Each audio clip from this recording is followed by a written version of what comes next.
आपको आज के समय में संविधान सिर्फ कागजों में नजर आएगा। आज के समय में संविधान कोई हकीकत में बचा ही नहीं है, क्योंकि अगर आप संविधान को रीड करेंगे तो आपको पता चल जाएगा कि उस स्तंभ का उद्घाटन किसको करना था। उस स्तंभ का जो हकदार है, जो उसका उद्घाटन करने के हकदार हैं, वो लोकसभा स्पीकर हैं। लोकसभा स्पीकर ने तो उद्घाटन करा नहीं, क्योंकि लोकसभा स्पीकर हो या फिर भारतीय जनता पार्टी के अंदर सिर्फ नरेंद्र मोदी और अमित शाह के अलावा सारे नेता जो हैं वो पपेट हैं।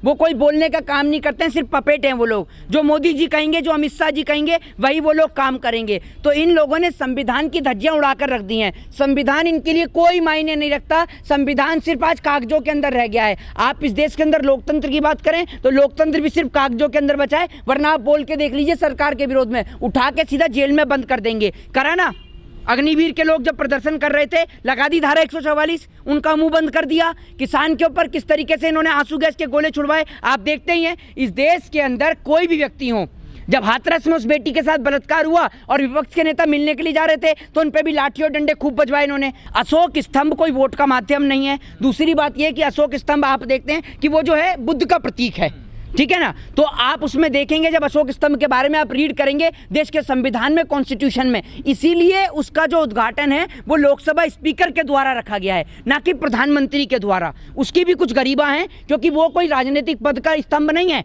वो अशोक स्तंभ जो है वो भगवान बुद्धिस्ट के जो है वहां से बुद्ध से लिया गया है, ठीक है। और आप अशोक स्तंभ में पूजा कर रहे हैं, तमाम तरीके की चीजें कर रहे हैं, तो वो सरासर गलत है। लेकिन अशोक स्तंभ के फोटो फुटेज में और अशोक स्तंभ के उद्घाटन में 2 बार मोदी जी कपड़े बदलते हैं। आप ये देख लीजिए, ये फोटो आप सभी लोगों के सामने है। ये अशोक स्तंभ की फोटो है, जिसमें एक फोटो में लाल कलर का कुर्ता, व्हाइट कलर का कुर्ता पजामा पहन रखा है, पहले वाली फोटो देखिए। उसके बाद दूसरी फोटो में जनाब ने जो है वो नीले रंग के, आपने देखा व्हाइट के ऊपर नीले कलर की बंडी और पहन ली है। अगर एडिट करके डाल रखा है तो भी बड़ी बात है, आप ये देख लीजिए ना। दूसरी बात ये है कि आप देखिए हर चीज में, आपने बोला अशोक स्तंभ के शेर को लेके, पहले हनुमान जी का जो आप स्वभाव देखते थे, हनुमान जी की तस्वीर कितनी शांत स्वभाव की होती थी, अब जो इन्होंने बना दिया बड़ी खूंखार बना दी है। राम जी शांत स्वभाव से खड़े रहते थे, उनकी तस्वीर खूंखार बना दी है। इन्होंने हर चीज को जो है ऐसा बना दिया है, सिर्फ लड़ाई झगड़ा। ये किसी धर्म, किसी जाति और किसी मजहब के बारे में कुछ नहीं जानते। इनका एक ही उद्देश्य है, सिर्फ देश के अंदर हिंसा फैलाने का। दूसरी बात ये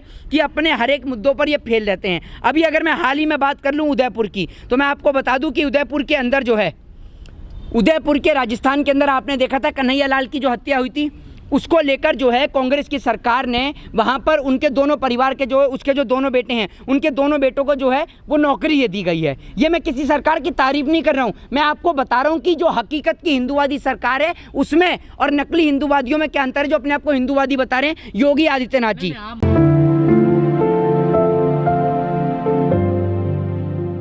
जब इस देश के अंदर एक बीफ खाने वाले को आप इस देश के अंदर ब्राह्मण बना सकते हैं, वसीम रिजवी जो बीफ खाया करता था उसको ये लोग, नफरत फैलाने वाले लोग सिर्फ नफरत के कारण से ब्राह्मण बना सकते हैं, तो क्या आप इस देश के अंदर तमाम हिंदुओं को हिंदुओं का दर्जा नहीं दे सकते?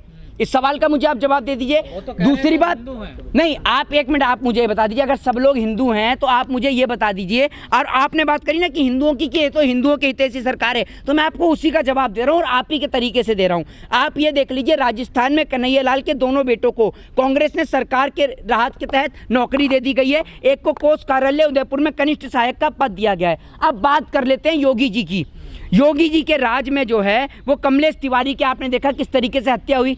आज तक उसके परिजन जो हैं वो महरूम घूम रहे हैं, उनको कोई नौकरी नहीं दी गई है। और ये है आपकी हिंदू हितैषी सरकार। आप ये देख लीजिए, ये सिर्फ इस देश के अंदर हिंदुओं की हत्या करवाने के लिए, और आप ये डाटा उठा लीजिए, सबसे ज़्यादा हिंदुओं की हत्या भारतीय जनता पार्टी के राज में हुई है। और उन हिंदुओं के अंदर मैं दलितों को भी ऐड करता हूँ, ब्राह्मणों को भी ऐड करता हूँ, शूद्र को भी, वैश्य को भी, क्षत्रिय को भी। मेरी नज़र में सभी लोग हिंदू हैं जो दिवाली मनाते हैं, जो होली मनाते हैं, जो माँ काली की पूजा करते हैं, जो देवी देवताओं की पूजा करते हैं, वो सभी लोग हिंदू हैं। कि भारतीय जनता पार्टी के नेता इतने बेशरम भी हो सकते हैं, ऐसा मैंने कभी सोचा नहीं था, कभी जिंदगी में नहीं सोचा था। इस देश के अंदर महंगाई इतनी चरम सीमा पर है कि इस देश के अंदर हर कोई व्यक्ति जानता है महंगाई है, लेकिन वित्त मंत्री जी न जाने कैसे बोल देती हैं, उनको शर्म नहीं आती है कि वित्त मंत्री जी जो हैं वो यूएनडीपी के माध्यम से बोलती हैं, यूएनडीपी के हवाले से बोलती हैं कि देश में महंगाइयों का गरीबों पर कोई असर नहीं है। मतलब देश में महंगाई नहीं है, गरीबों पर कोई असर नहीं है, सरकार लगातार उनकी मदद कर रही है। वो हिंदू रीति रिवाज से नहीं हुआ है, वो हिंदुओं का वोट पाने के लिए हुआ है, आप ये समझ लीजिए। और बात कर रहे हैं आप बुद्ध रीति रिवाज से, क्या बुद्ध क्या हिंदुओं से अलग है? क्या तो अलग है वो मेरे को नहीं, आप मुझे ये बताइए कि क्या बुद्धों को जो है सनातन धर्म का एक पार्ट नहीं बताया जाता? हैं तो हम सब लोग एक ही मानते हैं ऐसा, लेकिन वो नहीं मानते इस बात को। मैं आपसे क्या कह रहा हूँ, हैं तो हम सब लोग एक ही। मोदी जी का काम ही विवाद है। मोदी जी का नाम बदल के, तो मोदी जी को नाम बदलने का बहुत शौक है, मोदी जी का दूसरा नाम विवाद कर रख देना चाहिए। ये विवाद ही उत्पन्न करते हैं। ये आए, एक तो इतने दिन बाद आए, और आने के बाद में आपने देखा सिर्फ आती विपक्ष को टारगेट कर लिया, आती टीएमसी की ममता बनर्जी के ऊपर ये आरोप प्रत्यारोपण करने लग गए। ठीक है ना। काली के पोस्टर को लेकर वहां पर जिसने फिल्म बनाई, उस डायरेक्टर को, उस प्रोड्यूसर को, और जिस सिनेमा हॉल में फिल्म रिलीज हुई, मोदी जी ने उसको चूं तक नहीं किया, लेकिन ममता बनर्जी के पीछे पड़ गए। अरे भैया आप उसको करिए ना, आप अपने विदेश मंत्रालय के तहत उन पर कार्रवाई करवाइए। अरे मोदी जी कैसे बोल देंगे? मोदी जी तो शेखों के हाथ चूम रहे हैं। मोदी जी बोलेंगे?